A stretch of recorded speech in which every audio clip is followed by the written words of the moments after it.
ተባልና ዶክተር ጸጋ ፈንታሁን አልፋለው ተራስተልን ጸጋ ጤና ይስጥልኝ አቶ ሽሎሞ እንዲሁም አቶ ተስፋዬ የእስራኤል ሕዝብ በሙሉ አድማጭ ተመልካች በሙሉ እነሆ የዛሬው ቀን የመታሰቢያ ቀን ነውና የሞቱ ጀግኖች ወገኖቻችን ለሀገራቸው የህይወት መስዋዕትነት የከፈሉ አገራችን ከመቋቋሟ በፊትም ቢሆን አገር ለማቋቋም ህይወታቸውን የሰው በአጠቃላይ ነፍስ ይማርላለሁ እንዲሁም በሽብር ፈጠራ ድርጊትም ህይወታቸውን ያጡ ዜጎቻችን የዛሬው ዕለት በእውነት ህዝበ እስራኤል አንድ የሚሆንበትና ምንም አይነት መከፋፈል የፖለቲካ ልዩነት የማይታይበትና እነዚህን በእውነት ሰማዕታትና ህይወታቸውን በልጅነታቸው ቤተሰቦቻቸውን እየጣሉ ህይወታቸውን ለሰውልን የነሱን ቀን የምናከብረበት ቀን እነሱን የምናከብራቸው ቤተሰቦቻቸውን የምናከብራቸውና የቆሰሉትን ደግሞ የምንወዳቸው ቁስላቸው እንዲያገግም በውሻ ቁስል እንዲሆንላቸው ጥረት በእውነት ምኞታችን የምናደርግላቸውና በእውነት ለየት ያለ ቀን ነውና አንቺ ዶክተር ጸጋ የክነሰት አባል ነሽ ልጆችሽ ውትድርና አገልግለዋን ያገለገሉም ይገኛሉ እህቶችሽ ወንድሞችሽ እንዲሁም የቅርብ ወገኖችሽ የምታውቃቸው ሁሉ ውትድርና አገልግለዋን ከዛም በተለይ በዚህ አመት ውስጥ ባለሳሳት ክነሰት አባል ከሆንሽ በኋላ በተለያዩ ቦታዎች በደረሰው ጉዳት ቤተሰቦችንም ወታደሮችንም የወደቁባቸውን የሞቱባቸውን በሽብርተኝነት የተገደሉትንም ቤተሰቦች ሁሉ እየተዘዋወርሽ ስታይ ቆይተሻልና እንዴ በአጠቃላይ እስቲ ያለሽን ስሜት በዛሬው ቀን ሰፋ ባለ ሁኔታ ብትገልጭልን በትክክል አቶ ሽሎሞ እነሆ ከትላንት ምሽት አንስቶ እነዚህ ጀግና ወገኖቻችን ቀደም እንደገለጽኩት አገር ለማቋቋም ከመጀመሪያውም ገና ለብዙ ዓመት ያክል ተሰዶ የቆየው የእስራኤል ሕዝብ ወደ ትውልድ ሀገሩ ተመልሶ አገር እስካላቋቋመ ድረስ ብዙ ሰቆቃ መከራን ያሳለፈ ሕዝብ ነው የቅርብ ጊዜ ትዝታ የምንለው ጭፍጨፋና አልቂት ከ80 ዓመት በፊት በጀርመን ናዚዎች ከ6 ሚሊዮን በላይ ወገኖቻችን መጨፍጨፋቸው ነው ከዛ በፊትም በተለያዩ ጊዜያቶች ያለቀው የጭፍጨፋ ሁኔታ የሚታወቅ ነው በስፔን በፖርቱጋል በተለያዩ ሀገራት ለብዙ አመታት ያክል የነበረው ሰቆቃ መከራ የራሱ ሀገር ከለለውና ሀገር አለመኖር ብቻ ሳይሆን ተመልሶ በቅድስት ኢየሩሳሌም ከ3000 ዓመት በፊት በነበረችው ዋና ከተማው አገር ካላቋቋመ መፍትሄ አይገኘውም የሚለውን ይሄንን በተግባር ለማዋል ከፍተኛ ህይወት መስዋዕትነት ነው የተከፈለ ከዛ በኋላ አገር ካቋቋምን በኋላም ይሄው የምናየው ነው ወደኛ ስንመጣ በህብረተሰባችንም ሆነ በአጠቃላይ የእስራኤል የሚከፍለው መስዋዕትነት ቀላል አይደለም አሁንም ቢሆን እኛን ለማጥፋት የሚደረገውን ጥረት ተመልከቱ ድንበር ዳር ምንም የማያገናኛት ኢራንና እስራኤል ምንም ድንበር የላቸውም ቢያንስ ከ1500 እስከ 1800 ርቀት ያለው ነው ድንበሩ ያለውና ያን ሁሉ አልፎ እስራኤልን ለማጥፋት በተለያዩ አቅጣጫዎች የሚካሄደው ሙከራ ያያየን ነው በጥቅምት 7 ቀን 2023 ዓመተ ምህረት የደረሰውን እልቂት ሐማስ የፈጸመውን አይተናል እና አሁንም ቢሆን የኛን እዚህ መኖር አይፈልጉም የእስራኤል ህዝብ በትውልድ አገሩ ለዘመናት አላት ቅድማያቶች በነበሩበት ምድር በመካከለኛው ምስራቅ መጠመጡን የማይፈልጉ ጭራሽ ደግሞ በእስራኤል ብቻ ሳይሆን ድሮ አገር ሳይቋቋምም ህዝቡን ለማጥፋት የሚጥሩት አሁንም አርፈው አልተቀመጡም አሉ ጠላቶቻችን ያም ሆኖ ግን ይሄው ውጊያው የምናየው ነው ትግሉ የምናየው ነው አቶ ሽሎሞ ወደ ጠየቀው ጥያቄ ስንመጣ እኔ ክነሴት ከገባሁ እንግዲህ 3 አመት ሆኗል በዚህ ጊዜ ውስጥ የሄድኩበት የቀብር ስነ ስርዓት በጣም ብዙ ነው ታውቁታላችሁ የኛ ህብረተሰብ ብቻ ጀግና ወታደሮች ብቻ ሳይሆን አጠቃላይ የእስራኤል ጀግና ወታደሮች በሽብር ፈጠራም የተገደሉ ያን በሙሉ በሄድኩበት ሰዓት በእውነት አብዛኛውን ጊዜያችን ያሳለፍነው በዚህ ሂደት ነው ግን በጎን ለጎን ደግሞ ስናይ ተመልከቱ የተገኘው ውጤት የትግሉ ውጤት የጦርነቱ ውጤት ታዳጊ ልጆቻችን ወጣቶቹ የህይወት መስዋዕትነት የከፈሉት ወጣት ልጆቻችን የሚታገሉት ወንድሞቻችን የሚሄዱት ያ ሁሉ ሲሆን የሚገርመኝ ሁሉም ለሀገሩ ለድንበሩ ነው ታስታውሱ እንደሆነ ቀደም ታስቦ የነበረው የዘመኑ ልጆች ሞልቃቃዎች ናቸው የዘመኑ ልጆች በረሻቶት ኬብራቶችን በሶሻል ሚዲያ ቁጭ ብለው የሚውሉ ናቸው ምንም አይሰሩም ሲባል የነበረው ጦርነት ሲመጣ ጠላት ሲነሳ ሀገር ውስጥ ያሉት ብቻ ሳይሆኑ በውጭ ያለው የእስራኤል ይዋጋር የመጣ በማንም ሀገር ሆኖ አውቅም የሌላ ሀገርን ስትሰሙ ጦርነት ካለ አገሩን ለቆ ነው የሚወጣ ነፍሱ ሊያድን የኛ ጦርነት አለ ሲባል አገሩን ሊያድን ከውጭ ይመጣልና በጣም እንዴት ነው ልብን የሚነካ ነው አንዳንዴ ይሄን ሳስበው ከየት መጣ የሁሉ ኃይላችን ይሄ ያምላክ ፈቃዱ ነው እንጂ የሰው ኃይል አይደለም በየራሴን የምጠይቃለሁ ኦኬ እስቲ ወደ አቶ ተስፋዬ እንሂድና ጥያቄ ሊኖረው ይችላል አንቺ ዶክተር ጸጋ አቶ ተስፋዬ ጥያቄ ይኖራል ለዶክተር ጸጋ ናው ጤና ይስጥልኝ ዶክተር የኔ ጥያቄ በእውነት ብዙውን ጊዜ ተዋጊዎች አደራ ብለው የሚያልፉት እንግዲህ ከመወሰዋታቸው በፊት ታው እንደተለምዶ በጣም ብዛት ያላቸው ተዋጊዎች እንደ ኑዛዜ ነገር እንደ አደራ ነገር የሚሰጡት አለ ለህብረተሰቡም ለመንግስትም ለወላጆችም ለተለያየ እና ተደጋግሞ የሚጻፈው ነገር ምንድነው ህዝብን አንድ የማድረግና ህዝቡ አንድ ሆኖች ነገር እንዴት እንደመጠበቅ ያለበት እና ደግሞ ደስተኛው ሆኑ በተለያየ መንገድ ገልጸው የሚያልፉት ነገር ነውና ይሄን ነገር በተግባር ለማዋል በእውነት እንዴት ነው በመንግስትም በግልሽም እንዴት ታዩዋለሽ ይሄንን ዶክተር ተመልከት በመጀመሪያ ደረጃ በውስጥ እንኳን የሐሳብ ልዩነት ቢኖር አለመግባባት ቢኖር ጠላት ሲመጣ አንድ ነን የእስራኤል ጠላት ሲመጣበት አንድ ላይ ነው የሚታገለው ቀደም እንደገለጽኩትኝ በዚህ ጦርነት በዚህ ባንድ ወር ውስጥ እንኳን በኢራን ላይ በሚካሄደው ጦርነት በውጭ የነበሩ እስራኤላውያን ለመዋጋትም ሆነ እንዲሁም ወደ ሀገሬን የምመለሰው የሀገሬን ህዝብ መዋጋት የማይችሉትም ቢሆን ሞራል ለመስጠት በአገር ውስጥ ለመገኘት 140,000 ሰዎች በውጭ የነበሩት ነው ተመልሰው የመጡት ተመልሶ ለመምጣት እንኳን የውጭ ሀገር የአውሮፕላን በረራ የማይገባ ሆኖ ተቋርጦ እያለ በተለያዩ መንገዶች የእስራኤል አየር መንገዶችን በመያዝ ወደ እስራኤል የመጡና የእስራኤል ህዝብ አንድ ላይ ነው የእስራኤል ህዝብ ጠንካራ ነው በጥቅምት 7 ቀን 2023 ዓመተ ምህረት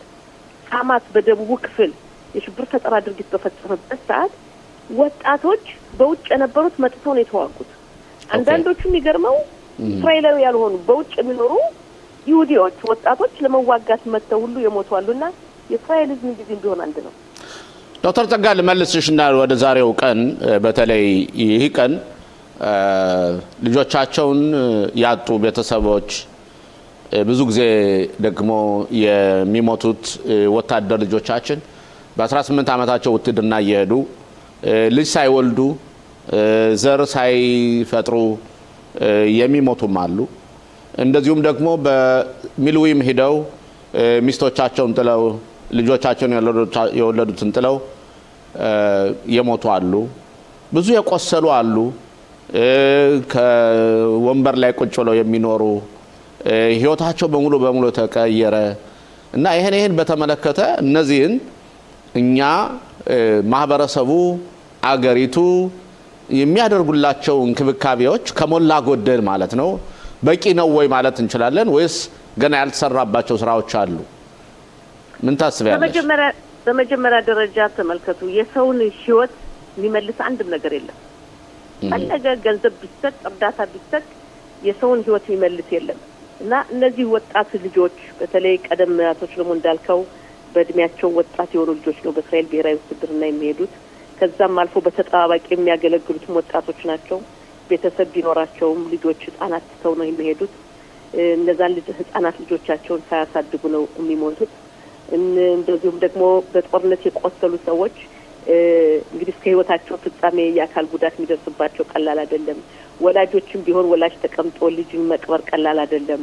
አንዳንዶቹ አንድ ልጅ ብቻ ያላቸው የነበሩ ልጆቻቸውንም ያጡ አሉ ይሄ በሙሉ የእስራኤል ህዝብ ቀደም እንዳልኩት ሀገር ሳትቋቋም ጀምሮ ከተቋቋመችም አንስቶ የሚያደርገው ትግል ነው በአካባቢያችን ለመኖር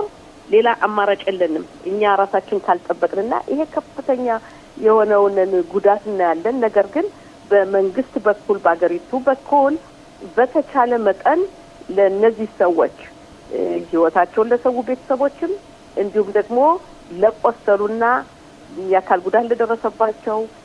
የአይምሮ ጉዳትም አለ የመንፈስ ጭንቀትም አለ ለነዚህ መንግስት እርዳታ ይለግሳል በቂ ነው ብትለኝ አይ ብዙ ገና መሻሻል የሚገባው አለ በተለይ በአሁኑ ሰዓት ከጥቅምት 7 ወደዚህ ብዙ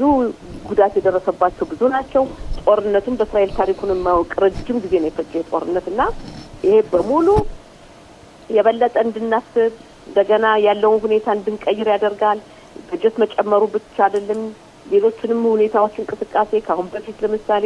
በጦርነት ምክንያት በአካል የተጎዱት አካላቸው ስለሚታይ የጎደለው ወይም የተጎዳው እርዳታው ለመስጠት ይቀል ነበር። ግን አንዳንዶቹ ደግሞ የመንፈስ ጭንቀት አለ ድሮ በይፋ የማይነገርለት ወይም የማይታወቅ እነዚህ ነገሮች አሁን እየበዙ እየመጡ ነው። ሌላው የሚደንቃችሁ የተዋጉተኝ ብቻ የሞቱት የቆሰሉት ብቻ ሳይሆን በአካባቢውም የነበሩ ይሄን ሁኔታ ያዩ ሰዎች ልጆችም ሊሆኑ ይችላሉ፣ ትልልቆችም ሊሆኑ ይችላሉ። እነሱም በትክክል ባይዋጉ ሁኔታውን ስላዩ በአካባቢው ስለነበሩ ወይም ተጠልፈው የነበሩ የመሳሰሉትን ስናይ እንደገና መልሶ ማቋቋም ያስፈልጋል። ኦኬ፣ ሌላው ዶክተር ጸጋ አንድ ጥያቄ አለ። የኛን ማህበረሰብ በተመለከተ ፕሮፖርሽናሊ ሚዛን በምናደርግበት ጊዜ ብዙ ጊዜ በተለይ በዚህ በመጨረሻ 3 አመታት በሚደረጉት ጦርነቶች ላይ የኛ ወጣቶች በጣም ብዙ ሞተዋል። በተለይ በቁጥሩን በምናይበት ጊዜ በእርግጥ እያንዳንዱ እስራኤላዊ የሆነ ሁሉ ያሳዝናል። ግን ኢትዮጵያውያኖች፣ ዱርዞዎች እና ደግሞ ኪፓስሩጋ ይባላል ወይም ደግሞ እነዚህ ጽዮናዊ ዳቲ የምንላቸው የነዚህ አካል ወጣቶች በጣም ብዙ ነው የሞቱት እና ይህስ እንዴት ሊሆን ቻለ ብለሽ ታስቢያለሽ? እና እንዴት ነው ያም እንኳን ወደኛ ማህበረሰብ እንኳን ብዙ ጊዜ ዘረኝነት አለ፣ አገሪቱ ጥሩ አልተቀበለችንም እንላለን። ግን ወደ ውትድርና ዓለም ውስጥ በምንሄድበት ጊዜ ግን ልጆቻችን በቃ ፋይተሮች ነው መሆን የሚፈልጉት፣ ተዋጊ ብርጌድ ነው መሄድ የሚፈልጉትና ይህን እንዴት ነው የምታየው? እንዴት ይህን አይን ሞራል ግንባታውንስ እንዴት ነው የምታየው? እንግዲህ በመጀመሪያ ደረጃ በእውነት በአጠቃላይ በህዝብ ደረጃ በአገር ደረጃ ስናየው ሁሉም የእስራኤል ህዝብ ሁሉ ነው የሚዋጋው።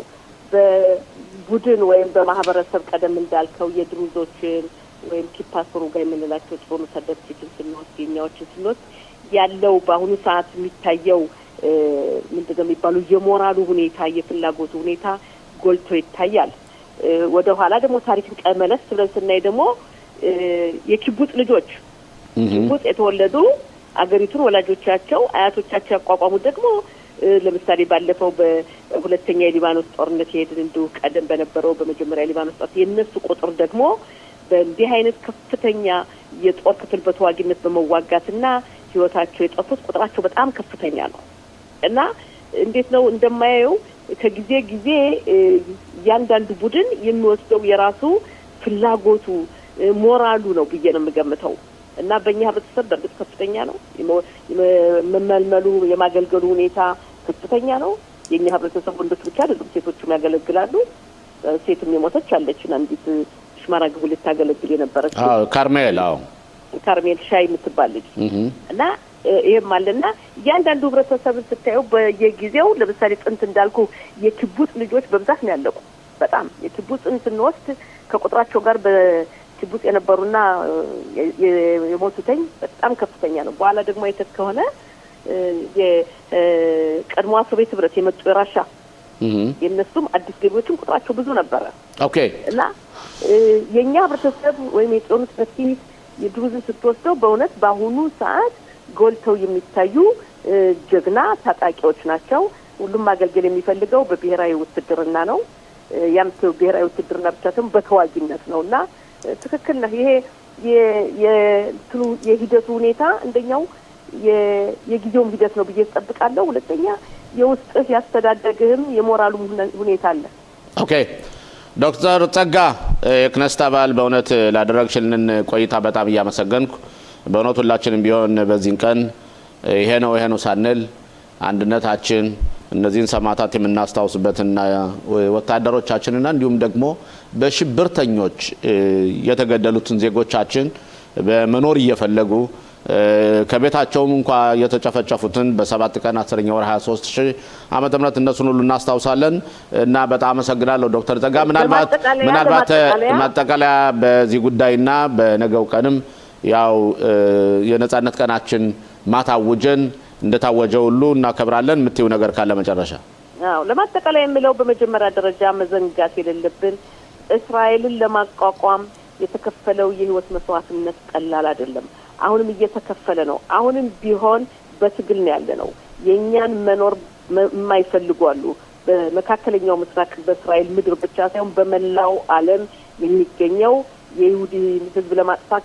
የሚጥሩ ብዙ አሉ። ያም ሆኖ ግን ከአምላክ በታች የኛ ትግል እያያዘን ነው። እነዚህ ጀግናዎቹ የሞቱት ብዙ ቀደም ዘርዝረነው አለኝ። ወጣት ልጆቻቸውን ልጆች እኮ አሉ የተወለዱ አባቶቻቸውን የማያውቁ። ይሄን እነዚህን ሰዎች መርሳት የለብንም። እስራኤል ገና ወጣት ሀገር ናት። ገና አሁን 78 ዓመቷን ነው የምታከብረው። ዛሬ ምሽቱ 8 ሰዓት ላይ የነጻነቱ በዓል ይጀምራልና እነዚህን መዘንጋት የለብንም። በቀላሉ እስራኤል አልተገኘችም። በቀላሉ እስራኤል አትኖርም። እዚህ አካባቢ የምትጠበቀው በጀግና ልጆቿ መሆኑን መዘንጋት የለብንም። እያንዳንዱ በሙሉ በዚህ ጦርነት የተከፈለውን ማሰብ ይኖርበታልና ይሄን ነው የምለው። ነፍስ ይማር ለሁሉም፣ ለቆሰሉትም ምህረት ይላክ። አሜን። አመሰግናለሁ ዶክተር ጸጋ።